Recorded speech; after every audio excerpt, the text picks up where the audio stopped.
আলহামদুলিল্লাহ, মহান আল্লাহ রাব্বুল আলামিনের দরবারে অসংখ্য অগণিত শুকরিয়া আদায় করি যে আল্লাহ রাব্বুল আলামিন আমাদেরকে এই পৃথিবীর ময়দানে সর্বশ্রেষ্ঠ মাখলুকাত মানুষ হিসাবে সৃষ্টি করে সর্বশ্রেষ্ঠ নবী, সেই নবীর উম্মত হিসাবে দুনিয়াতে পাঠিয়েছেন। সেই মহান আল্লাহ তাআলার দরবারে শুকরিয়া আদায় করি। আমরা সকলেই বলি আলহামদুলিল্লাহ। আমি আপনাদের সামনে পবিত্র কোরআনুল কারীম থেকে কয়েকটি আয়াত তেলাওয়াত করেছি। সেই আয়াতের আলোকেই সংক্ষিপ্ত আকারে কয়েকটি কথা বলবো ইনশাআল্লাহ। খুবই গুরুত্বপূর্ণ কথা। আমরা যারা যেখানে আছি, যারা রাস্তাঘাটে দাঁড়িয়ে আছেন, দোকানপাটে বসে আছেন, বাড়িতে বসে আছেন, যদি সম্ভব হয় মাহফিলের ভিতর আপনারা সকলে চলে আসুন এবং মা বোনেরা যারা যেখানে আছেন সকলের প্রতি অনুরোধ, আপনারা যেখানেই থাকেন আজকের এই আলোচনা আপনারা গুরুত্ব সহকারে শুনবেন এবং আমল করার চেষ্টা করবেন। আমরা এমন একটি গুরুত্বপূর্ণ বিষয় সম্পর্কে জানব, যে বিষয়টি হচ্ছে এমন একটি জিনিস আছে যে জিনিসটি আমার মধ্যে, আপনাদের মধ্যে বা কারো মধ্যে যদি থাকে, তাহলে আমাদের নেক আমল, আমাদের ইবাদত, আমাদের নামাজ, আমাদের হজ, আমাদের যাকাত, আমাদের সমস্ত প্রকারের নেক আমল ধ্বংস হয়ে যাবে, কোনো কাজে আসবে না। আমরা যতই নেক আমল করি, যতই ইবাদত বন্দেগী করি, যতই যাকাত দেই, ভালো কাজ করি, কোনো কাজে আসবে না যদি শুধুমাত্র একটা জিনিস আমাদের ভিতরে থাকে। সেই জিনিসটা কি? আমরা সংক্ষিপ্ত আকারে সহিহ হাদিস এবং কোরআন থেকে আলোচনা শুনবো ইনশাআল্লাহ। হাদিসের মধ্যে রাসূল আকরাম সাল্লাল্লাহু আলাইহি ওয়াসাল্লাম বলেন, ইন্নাল হাসাদা ইয়াকুলুল হাসানাত কামা তাকুলুন নারুল হাতাব। রাসূল আকরাম সাল্লাল্লাহু আলাইহি ওয়াসাল্লাম বলেন, ইন্নাল হাসাদা, নিশ্চয়ই হিংসা, বিদ্বেষ, অহংকার, ইয়াকুলুল হাসানাত, ভালো কাজ, নেক আমল, ইবাদত বন্দেগী এইগুলো খেয়ে ফেলে, ধ্বংস করে দেয়। কামা তাকুলুন নারুল হাতাব, যেমনি ভাবে আগুন লাকড়ি গুলোকে খেয়ে ফেলে। এই কোটা কম দেও, আমি তো আর কণ্ঠ দিয়ে আলোচনা করি না, কোটা কম দেও। এখানে রাসূল আকরাম সাল্লাল্লাহু আলাইহি ওয়াসাল্লাম সুন্দরভাবে একটি এক্সাম্পল, একটি উদাহরণ দিয়ে আমাদেরকে বুঝিয়ে বলেছেন, যাতে আমাদের বুঝতে সমস্যা না হয়। এরপরেও তো হতভাগা আমরা নবীর উম্মত, মুসলমান, আমরা কোরআন হাদিস বুঝি না। কোরআনুল কারীমের প্রত্যেকটি কথা, প্রত্যেকটি আলোচনা, হাদিসের প্রত্যেকটি কথা সহজভাবে, সরলভাবে উপস্থাপনা করা হয়েছে। হাদিসের প্রত্যেকটি কথাই সহজ। যদি আমরা বুঝি, আমরা যদি সঠিকভাবে অনুধাবন করতে পারি, শিক্ষা নিতে পারি, হাদিসের ভাষা বোঝা সহজ, কোরআনের ভাষা বোঝা সহজ। কিন্তু আমরা এরকম হতভাগা মুসলমান হয়ে গেছি, কোরআন হাদিসের সঠিক জ্ঞান বুঝ আমাদের মধ্যে নাই, যার কারণে কোরআন হাদিসের মূল কথা, মূল ভাষা আমরা বুঝি না, পণ্ডিতি করি, না বুঝ যাই। বড় বড় ইসলামের স্কলার যারা আছে, বিশ্ববিখ্যাত, ওনারাই একটা ইখতিলাফি বিষয়, একটা বিতর্কিত বিষয়, যে বিষয়টা ইখতিলাফ রয়েছে, বড় বড় ইসলামিক স্কলার, আলেমগণ, ফিকহিগণ, মুফাসসিরগণ, মুহাদ্দিসগণেরা তারা বসে সিদ্ধান্ত নিতে তারা হিমশিম খায়। এত বড় মুহাদ্দিস, এত বড় মুফাসসির, এত বড় আলেম মুফতি হওয়ার পরেও, স্কলার হওয়ার পরেও, আর আমার দেশের মধ্যে, আমাদের সমাজের মধ্যে কিছু পণ্ডিত রয়েছে যারা জীবনে মাদ্রাসার বারিন্দাতেও পারা দেয় নাই, তারা বুঝে কোরআন হাদিস বুঝে ফেলে। তারা ইখতিলাফি বিষয়গুলো তারা সমাধান দিতে চায়। বড় বড় আলেমরা, বড় বড় ইসলামী স্কলাররা, ফকিহ গণেরা, মুফতি গণেরা সমাধান দিতে পারে না। ইখতিলাফি বিষয়গুলো তারা বসে সমাধান করতে পারে না, এক সিদ্ধান্তই আসতে পারে না। আর কোরআন হাদিস না পড়ে মাদ্রাসার বারিন্দাতে পারা না দিয়া বাংলা কিতাব পড়ে ইখতিলাফি বিষয়গুলো সমাধান দিতে চায়। তারা আসলে বড় পণ্ডিত শয়তান। রাসূল আকরাম সাল্লাল্লাহু আলাইহি ওয়াসাল্লাম এই হাদিসের মধ্যে সুন্দরভাবে এক্সাম্পল দিয়ে আমাদেরকে বুঝিয়ে বলে দিয়েছেন, কামা তাআকুলুন নারুল হাতাব। রাসূল আকরাম সাল্লাল্লাহু আলাইহি ওয়াসাল্লাম বলেন, শোনো শোনো, তোমরা যদি একটা গাছ কাটিয়া লাকড়ি বানাইয়া, এই লাকড়িগুলো যদি তোমরা বিশাল বড় করে শুকাইয়া একটা টাল দাও, সেই শুকানো লাকড়ির মধ্যে যদি তোমরা একটু আগুন ধরাইয়া দাও, কিছুক্ষণ পরে দেখবা এই আগুন লাকড়িগুলোকে খায়া ছাই বানাইয়া দিয়েছে। রাসূল আকরাম সাল্লাল্লাহু আলাইহি ওয়াসাল্লাম বলেন, ঠিক তেমনি ভাবে, যেমনি ভাবে আগুন লাকড়িগুলোকে খেয়ে ছাই বানাইয়া দেয়, ঠিক তেমনি ভাবে আমাদের অন্তরের মধ্যে যদি হিংসার আগুন থাকে, অহংকারের আগুন থাকে, আমাদের অন্তরের মধ্যে যদি অহংকার থাকে, হিংসা বিদ্বেষ থাকে, তাহলে এই হিংসার আগুনে, অহংকারের আগুনে এই সমস্ত নেক আমলগুলো খেয়ে ধ্বংস করে দিবে, ছাই বানাইয়া দিবে, কোনো কাজে আসবে না। আমাদের মধ্যে যদি হিংসা থাকে, কোন নেক আমল বিন্দু পরিমাণ কোনো কাজে আসবে না। যতই আমরা 5 ওয়াক্ত নামাজ আদায় করি, আমরা তাহাজ্জুদের নামাজ যতই পড়ি, আমরা যতই যাকাত দেই, মানব সেবা করি, যতই মানব দরদি মানুষের খেদমত করি, বছরে বছরে হজ পালন করি, যতই পরহেজগারি দেখায়, যদি আমাদের মধ্যে হিংসা থাকে, অহংকার থাকে, তাহলে কিন্তু আমাদের বিন্দু পরিমাণ কোনো আমল, নেক আমল কোনো কাজে আসবে না। এজন্য আমাদের প্রত্যেকেরই উচিত হিংসা মুক্ত, অহংকার মুক্ত জীবন গঠন করা, জীবন পরিচালনা করা। আমরা তো অহংকার করি, দেখেন, ক্ষমতার অহংকার,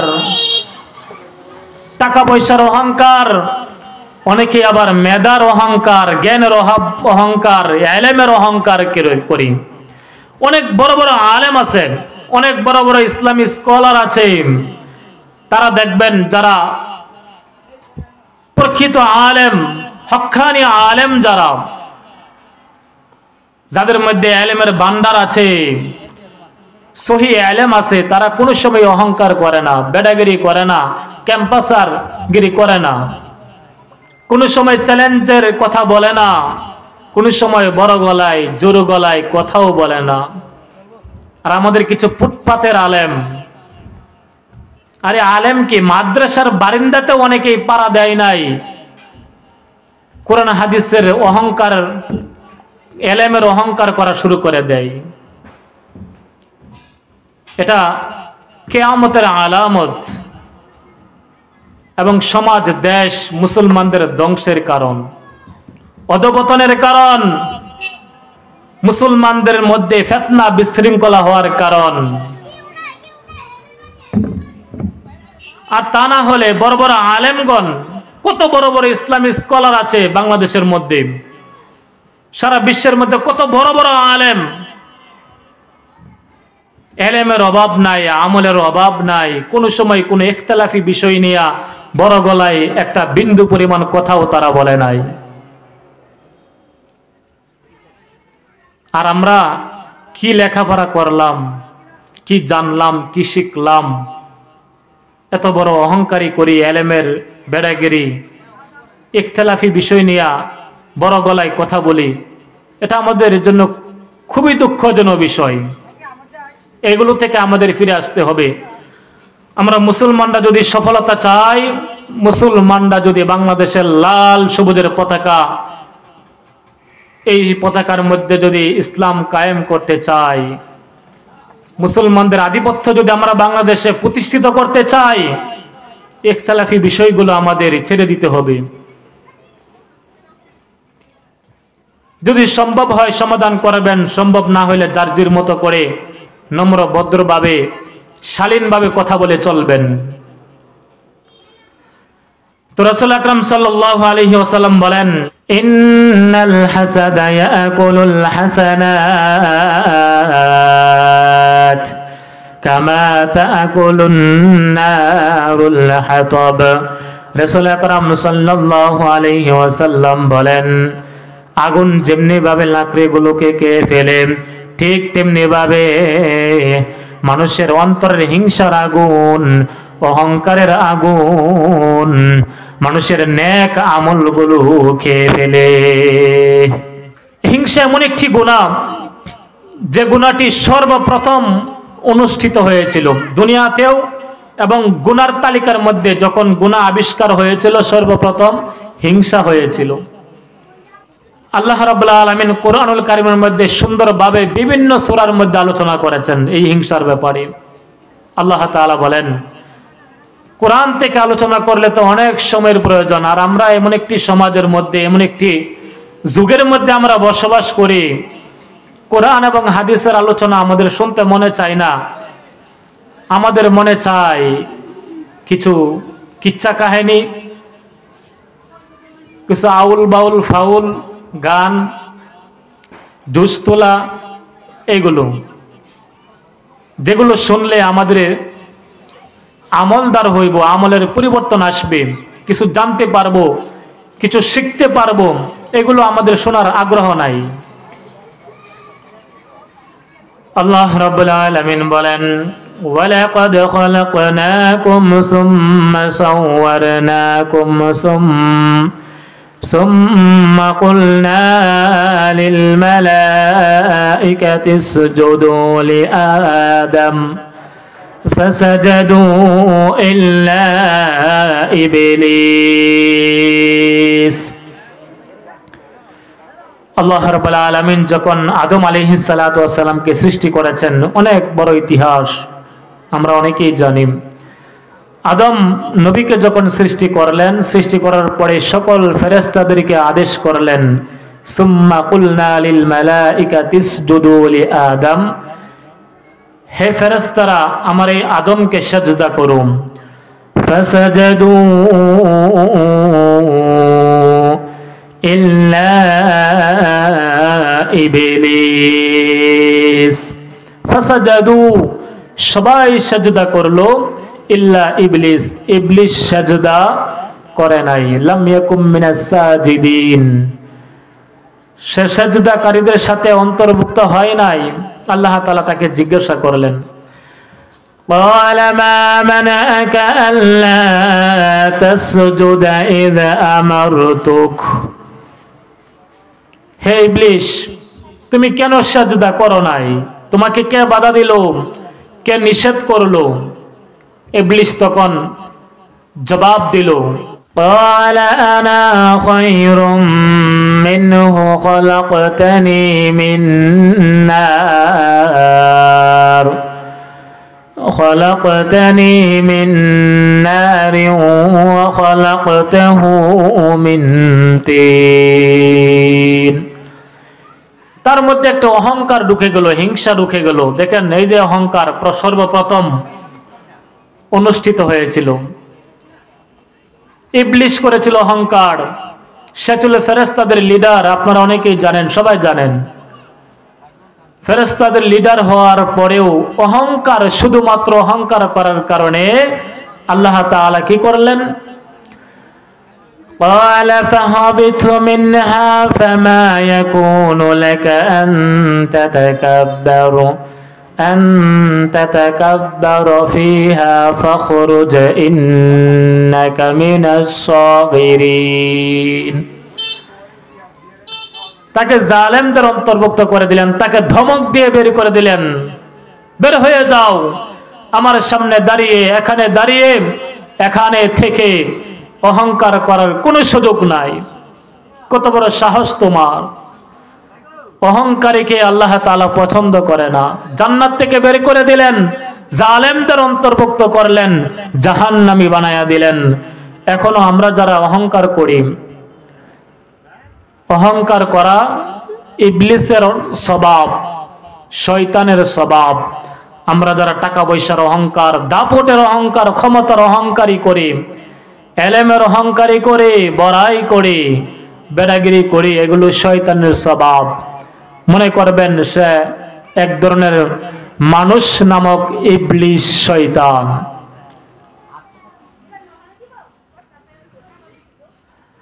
এই হিংসা, বিদ্বেষ, অহংকার দুনিয়ার মধ্যে সর্বপ্রথম প্রতিষ্ঠিত হয়েছিল।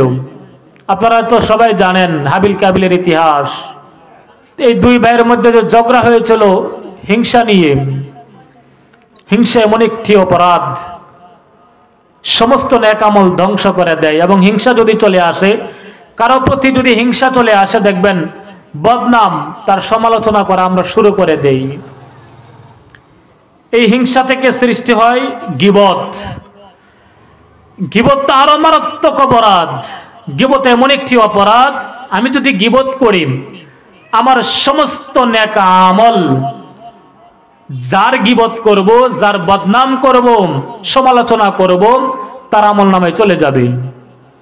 চিন্তা করতে পারেন, কষ্ট করে নামাজ আদায় করব আমি, কষ্ট করে রমজান মাসে রোজা রাখবো আমি, কষ্ট করে টাকা পয়সা খরচ করে হজ পালন করব আমি, তাহাজ্জুদের নামাজ ঘুম থেকে উঠে ঠান্ডা পানি দিয়ে উযু করে আদায় করব আমি।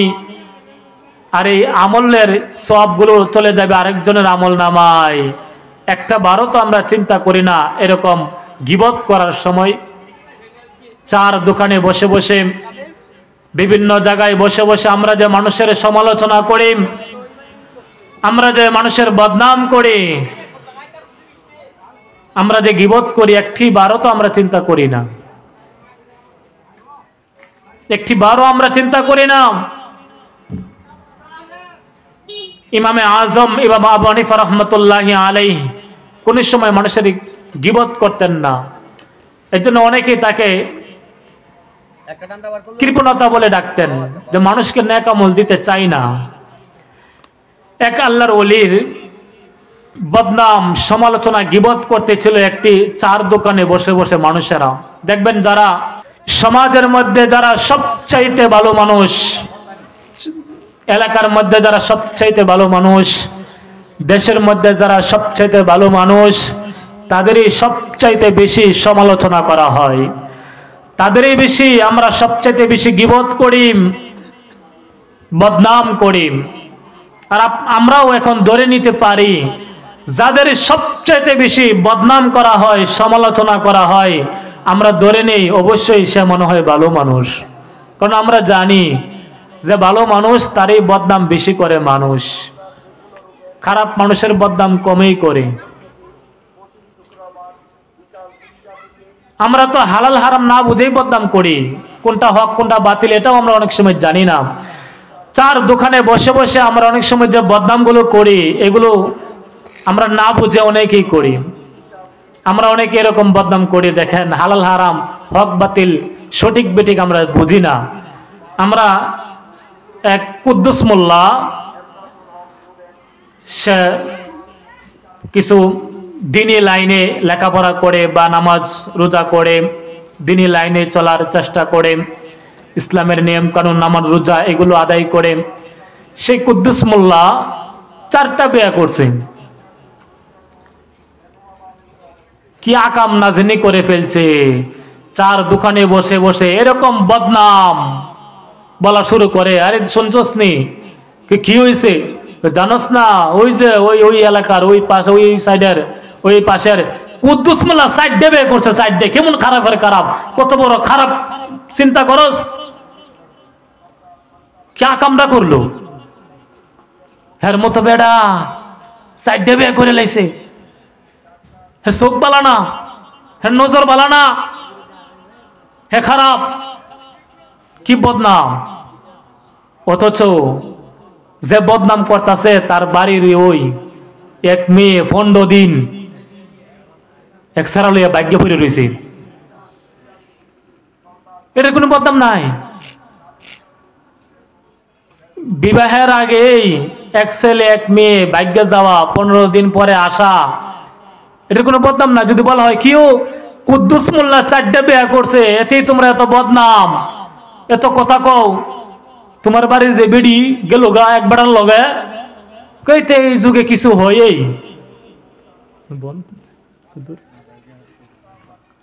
কে থেকে এই যুগে কিছু হই ওই আর ফুলহান বয়সে এটা ছেলে মেয়ে যাই এটা ঠিক হয়ে যাবো গা, এটা সমাধান করলাম, এটা ঠিক, এটা সমস্যা নাই, এটা সমস্যা নাই। একবারে হালাল পথে 4টা বিবাহ করা জায়েজ আছে যদি সামর্থ্য থাকে, তার সামর্থ্য আছে বিধায় 4টা বিবাহ করছে, এত বদনাম করা শুরু করলেন। হালাল পথে এই কাজটা করলো, বদনাম করলেন, আর হারাম পথে আকাম করলো 15 দিন, এটা বলে এটা কিছুই না, এটা কিছুই না, এটা কিছুই না। আমরা হুজুররা তো বেকায়দার মধ্যে আছি, যত বদনাম যত গীবত সমালোচনা বেশিরভাগ হয় হুজুরদের, আলেমদের, ইমামদের। আগেই তো বলছি, যখন দেখবেন যার বদনাম সমালোচনা বেশি, মনে করবেন সে অবশ্যই সবচাইতে ভালো মানুষ।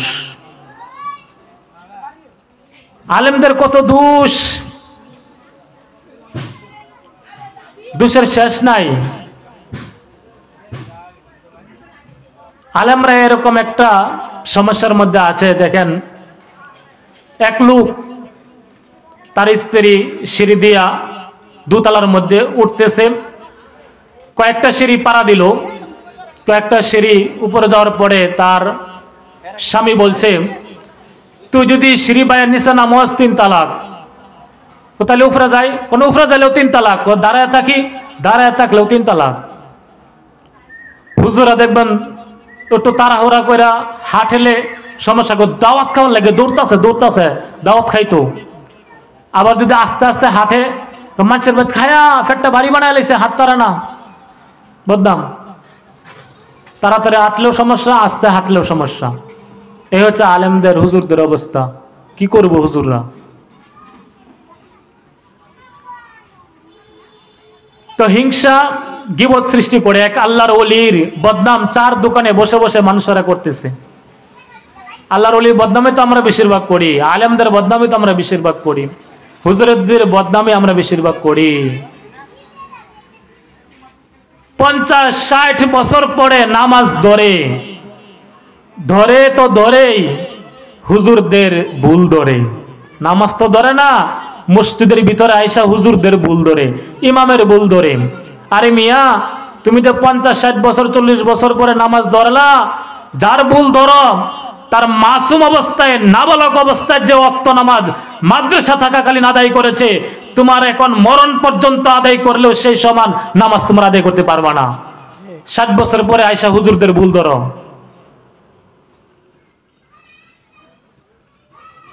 তোমরা তো নামাজ আদায় করো, আমরা তো ইমামতি করি, আমরা যদি বলি বিন্দু পরিমাণ নামাজ তোমাদের হয় না, আর তোমরা নামাজ ইমামের ভুল ধরার চেষ্টা করো।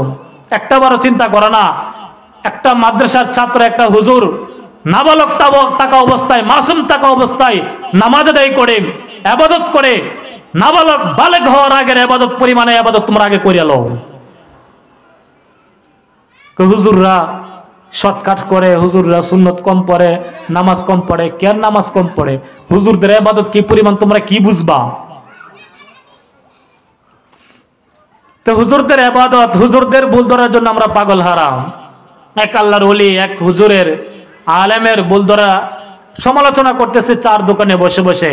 তো এই হুজুরের, এই আলেমের, আল্লাহর ওলির একজন খুব ভক্ত মানুষ ছিল, বা মুরিদেই বলতে পারেন, সে শুনছে, শোনা যায় হুজুরে বলছে, হুজুর আপনি এত ভালো মানুষ, আপনাকে আমরা শ্রদ্ধা করি, আমি 4 দোকানে শুনলাম এক ব্যক্তি আপনার কি পরিমাণ বদনাম, এত বদনাম।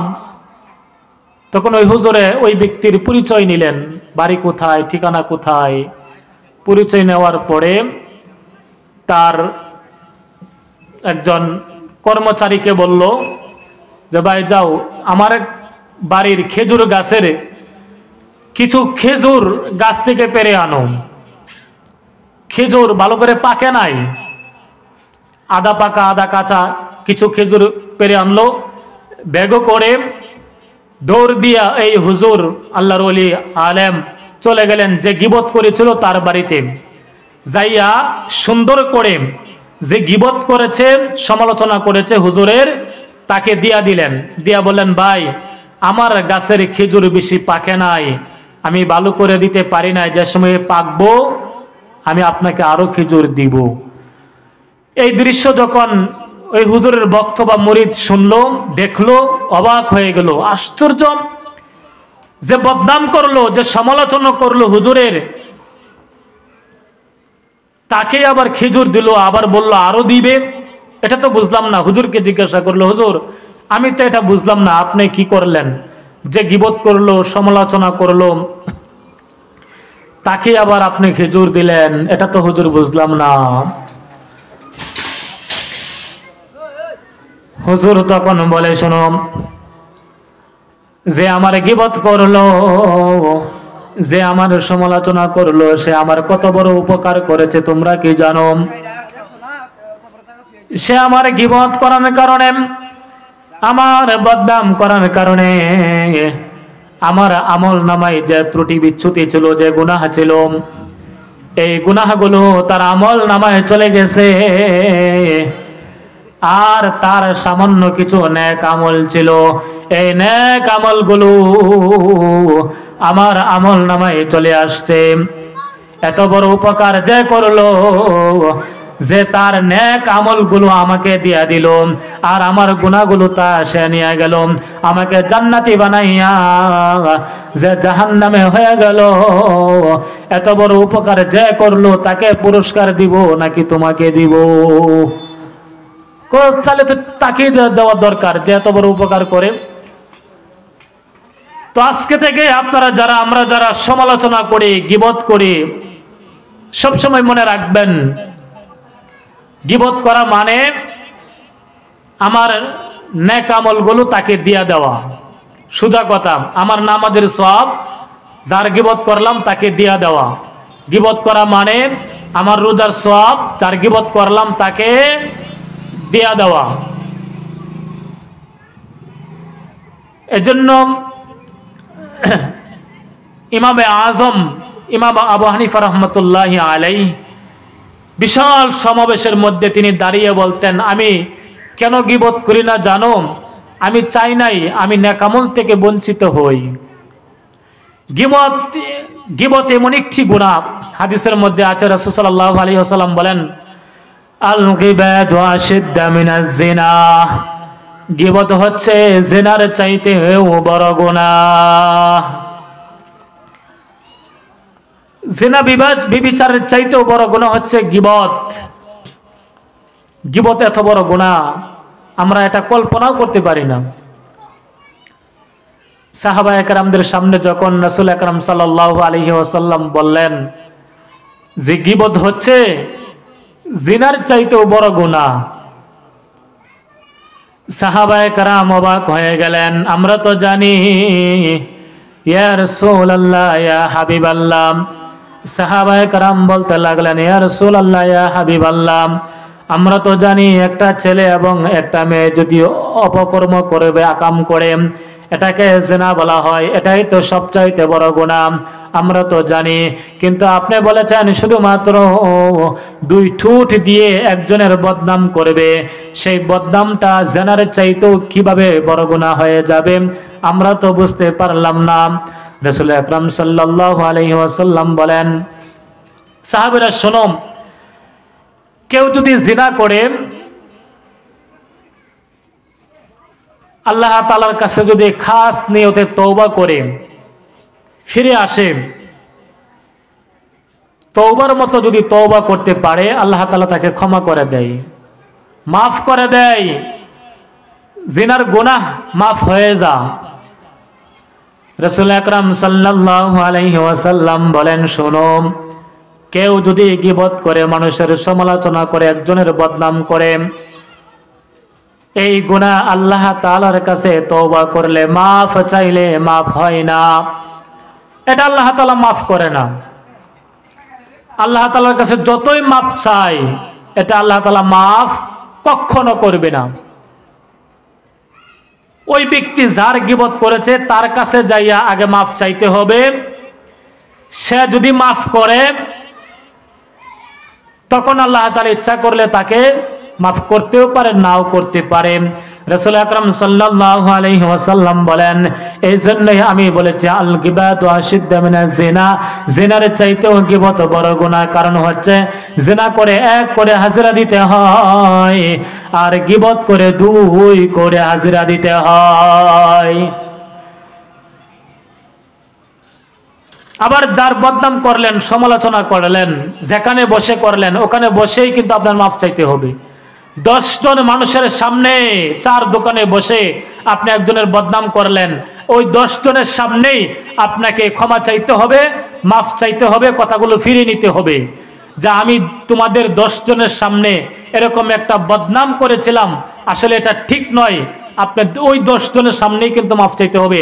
অনেক সময় ওই 10 জনের মধ্যে যদি একজন মারা যায়, তখন কি হবে আপনার? আমরা তো দেখেন, এটা তো বড় বিষয় না। আমরা অনেক সময় এই যে মঞ্চগুলো আছে, ওই যে আমরা এখানে এখন যেখানে বসে আলোচনা করতেছি, আমরা যে বক্তা আলোচনা করতেছি, আমরা যে মঞ্চের মধ্যে উঠে বক্তা সেজে হাজার হাজার শ্রোতার সামনে, শত শত লক্ষ লক্ষ শ্রোতার সামনে আমরা অনেক সময় অনেক বক্তারা অনেক অন্য বক্তার সমালোচনা করে, অনেকের বদনাম করে। ওই বক্তা তো তওবা করার সুযোগ কিভাবে পাবে চিন্তা করেন। যে শ্রোতাদের সামনে আপনি একজনের বদনাম করলেন, ওই শ্রোতাদের সামনেই আপনাকে তওবা করে কথা ফিরিয়ে মাফ চাইতে হবে, বলতে হবে আপনাদের সবার সামনে আমি একজনের বদনাম করেছিলাম, এক বক্তার বদনাম করেছিলাম, একজন আলেমের বদনাম করেছিলাম, আপনাদের সামনে আমি মাফ চাচ্ছি, কথাগুলো ফিরিয়ে নিচ্ছি, এভাবে ক্ষমা চাইতে হবে। তা না হলে আল্লাহ তাআলা কখনো আপনাকে ক্ষমা করবে না। এই চিন্তা তো আমরা করি না। মুখ দিয়ে আসে আর আমরা ইচ্ছা মতন বদনাম করা শুরু করে দেই। এজন্য আমাদের প্রত্যেকেরই উচিত হিংসা মুক্ত, গীবত মুক্ত জীবন গঠন করা।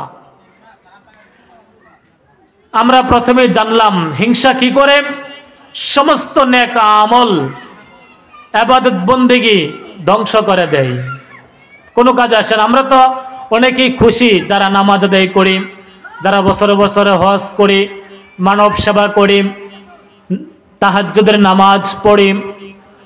আমরা তো অনেক খুশি যে হাসরের মাঠে তো আমাদেরকে জান্নাত দিবে। কিন্তু ওই যে হিংসা ভিতরে আছে, এটা তো আপনি চিন্তা করেন না। হাসরের মাঠে যখন দেখবেন আপনার নেক আমলগুলো জিরো, নেক আমলের কোনো পাহাড় নাই, তখন তো আফসোস করবেন। এজন্য তখন আর আফসোস করে কোনো লাভ নাই। তখন তো আমরা সকলেই অনেকেই আফসোস করব, রব্বানা আবসারনা ওয়া সামি'না ফারজি'না না'মাল সালিহা। তখন আমরা অনেকেই আফসোস করব ফিরে আসার জন্য। আল্লাহ দুনিয়াতে একবার পাঠান, যদি পাঠান না আমাল সালিহা, শুধু নেক আমল করব, বদনামও করব না, হিংসাও রাখবো না, সুদও খাইব না, ঘুষও খাইব না। তখন আল্লাহ তাআলা বলবেন না, এখন আর কোনো সুযোগ নাই। আল্লাহ তাআলা আমাদের সকলকে আজকের এই আলোচনা এবং যারা আলোচনা করবে প্রত্যেকেই যেন সহিহ হাদিস এবং কোরআন থেকে আলোচনা করতে পারে, আমরা যেন শুনতে পারি। আল্লাহ তাআলা আমাদের সবাইকে তৌফিক দান করুক। আল্লাহুম্মা আমিন।